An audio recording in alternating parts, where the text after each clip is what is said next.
Tonight, more lives lost on Perth roads, 4 people killed in 3 crashes. Freeway smoke blamed, claims one crash could have been prevented. See some of Perth's worst drivers and the police sting to catch them. And we catch up with shark survivor Sean Pollard, his amazing recovery. From the studios of 7 Perth, Samantha Jolly and Blake Johnson.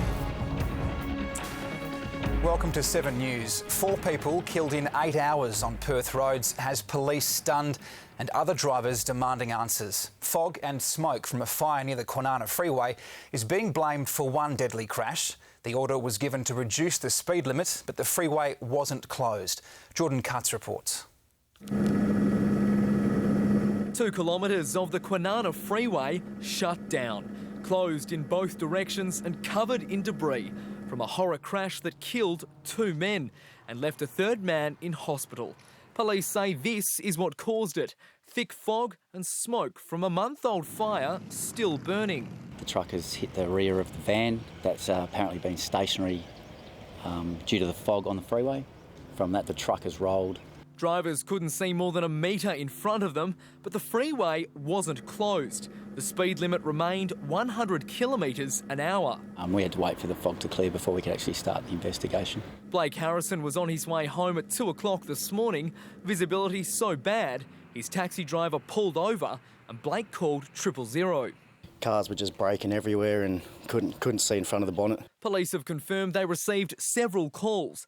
It wasn't until 2 hours after Blake's call that Main Roads was alerted. At 4:12 a.m, they issued a directive to reduce the speed limit to 40 kilometres an hour and put up warning signs. But before they could, the crash happened at 4:40. But our first emergency services got there before 5 a.m, but unfortunately the crash had already occurred by that point. If visibility is below a level, it would have been made through that organisation. So you're confident that procedure holds up?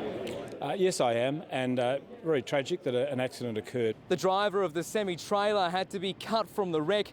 He was taken to Fiona Stanley Hospital, but died shortly after he arrived. The passenger in the Toyota paint van died at the scene. The man who was driving him is in a stable condition at Fiona Stanley Hospital. Jordan Cutts, 7 News. Live now to Monique Dirks, who's near the crash site. Monique, who makes the decision at 4 a.m. whether a road needs to be closed? Good evening, Sam. Well, Main Road says it's only a support unit for emergency services and that police had the power and capability to close the road earlier this morning if they thought it was necessary. Major crash squad officers say it's too early to know if that decision should have been made, and the Premier says he's confident the right systems are in place.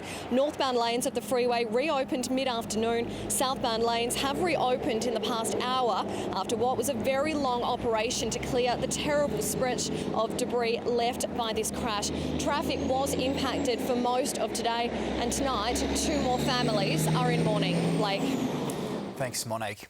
And 2 motorcyclists were killed in separate crashes this morning. A 23-year-old man from Wooroloo died when his Yamaha motorcycle and a Toyota Hilux collided in Chidlow, east of Perth. A second motorcyclist, a 31-year-old man, died when his Harley-Davidson hit a Hyundai on the Mitchell Freeway near Warwick Road. The accident closed the freeway. There were detours onto surrounding streets and long delays into the city.